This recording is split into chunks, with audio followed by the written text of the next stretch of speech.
लेकर के बिहार में क्या दिक्कतें सामने आ रही है, क्योंकि लगातार बीएलओ अपने तरीके से कामकाज करे, इलेक्शन कमीशन लगातार वाहवाही लूट रहे हैं अपने आप को लेकर के। अभी जो हम गांव का जो बता रहे हैं, जिस तरह मतलब जिस गांव में हम रह रहे हैं उस गांव में बहुत सारी दिक्कतें आ रही हैं इस गांव में। बाकी हमारे मतलब बिहार में 28 ज़िले हैं। 28 ज़िलों में बहुत सारी जगहों पे और भी दिक्कतें आती होंगी। मैं अपनी जगह का बता रहा हूँ कि हमसे कम से कम 10 या 15 ऐसी बूढ़ी आई हैं जो मतलब कि जिनके घर में कोई भी मतलब कि मर्द नहीं है, तो वो लोग आए हैं अपना प्रॉब्लम लेके।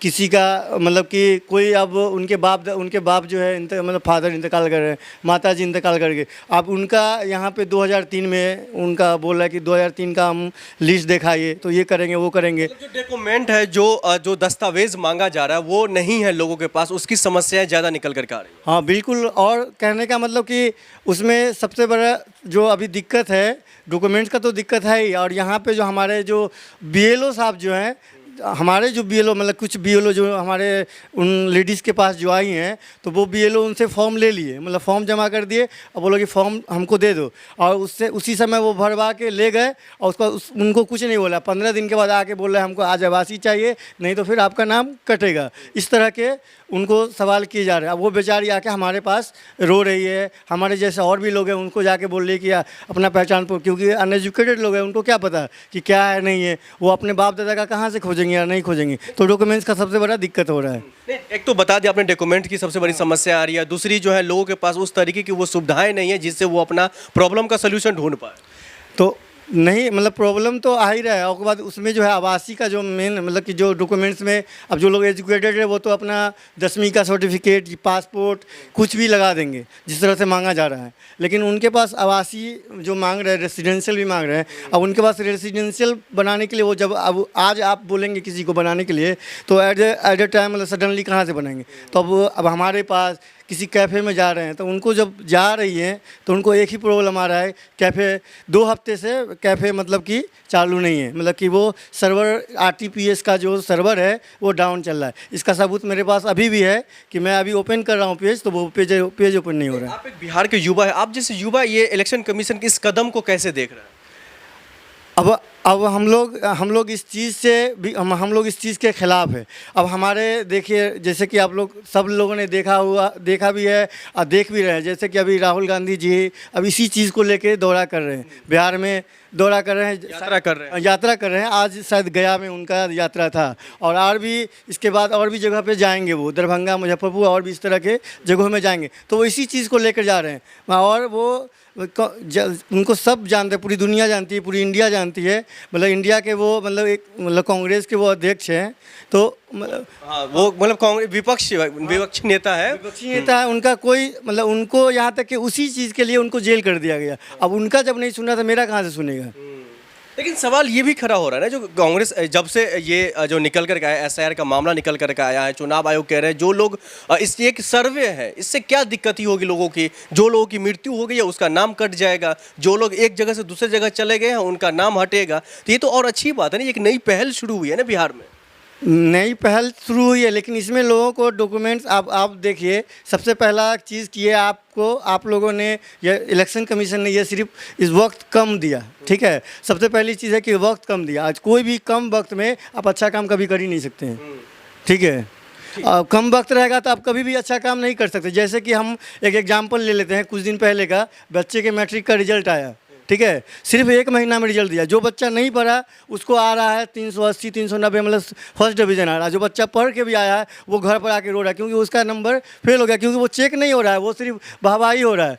इसलिए हो रहे इलेक्शन कमीशन के बिहार के मामले। तो सेम चीज़ है यहाँ पे भी, वही चीज़ कि यहाँ पे आप उतने दिन में क्या डॉक्यूमेंट जमा कर सकते हैं। तो जिसमें जो सही है वो भी गलती बन जा रहा है और जो गलती है वो तो गलती है ही।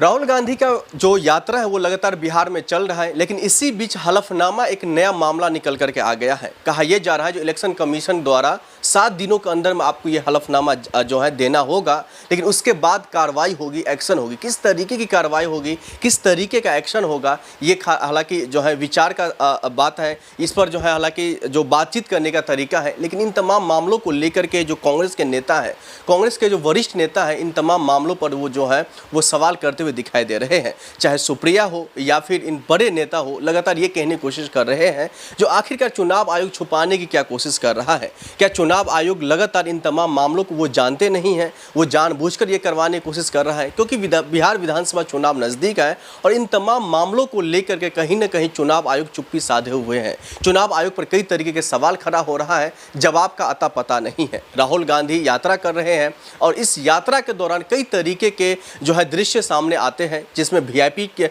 पार्टी के जो मुकेश सहनी साहब हो या फिर तेजस्वी यादव, राहुल गांधी जी, माफ़ कीजिएगा, तमाम नेता जो है इसमें शामिल होते हुए दिखाई दे रहे हैं। लेकिन सबसे अहम बात और सबसे इसमें जो है दिलचस्प वाली बात यह है कि ये तमाम नेता सिर्फ एक ही मुद्दा निकालने की कोशिश कर रहे हैं, वो है बिहार में वोट चोरी का। क्या बिहार के साथ साथ तमाम राज्यों में वोट चोरी का, लेकिन इस वोट चोरी को लेकर के क्या और किस तरीके से और कहां तक ये मामला जाएगा, ये तो इसका अता पता नहीं है। चुनाव आयोग तो ये यहां तक ये भी कहते हुए दिखाई दे रहे हैं जो अगर कुछ दिन पहले तक अगर ये मुद्दा आप उठाते तो हो सकता था इसका समाधान निकाला जा सकता था, लेकिन अब इसका क्या है क्या नहीं है, खैर दूर दूर तक कुछ पता नहीं चल रहा है।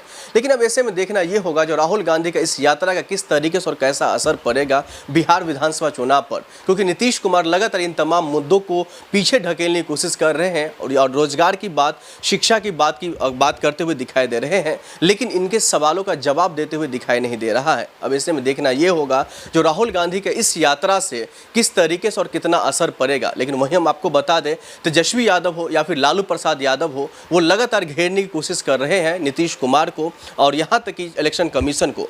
नीतीश कुमार पर लगातार ये हमलावर होते हुए दिखाई दे रहे हैं जो पिछले कई सालों से इनकी सरकार है, कई दशकों से ये जो है मुख्यमंत्री बने हुए, लेकिन बिहार का मुद्दा जस के तस अब जो है बना हुआ है। बिहार के मामलों पर, बिहार के मुद्दों को लेकर के जो है उस तरीके से ये पकड़ नहीं पा रहा है। अब ऐसे में देखना ये होगा इन तमाम मामलों को लेकर के किस तरीके से और कैसा असर पड़ेगा, किस तरीके से जो है इस पर जो है असर के साथ साथ जो है ये मामला कितना जनता से पकड़ पाएगा, ये तो खैर आने वाले वक्त में ही पता चलेगा। लेकिन वहीं हम आपको बता दें तो तेजस्वी यादव लगातार इन तमाम मामलों को लेकर के, चाहे रैली के दौरान हो या फिर इस यात्रा के दौरान हो, ये कहने की कोशिश कर रहे हैं जो बिहार में जो मामला निकल करके आया है, बिहार में जो चाहे शिक्षा का स्तर हो या फिर बिहार के में जो बाढ़ का स्तर हो या बिहार में जो अन्य मामला हो, पलायन का मामला हो, ये तमाम मामलों को जो है दरकिनार करने की कोशिश किया जा रहा है। लेकिन अब ऐसे में देखना ये होगा जो आखिरकार इन तमाम मामलों को लेकर के बिहार विधानसभा चुनाव पर किस तरह से कितना असर पड़ेगा, खैर ये तो आने वाले वक्त में ही पता चलेगा। आप देख रहे थे फॉरवर्ड न्यूज़। नमस्कार।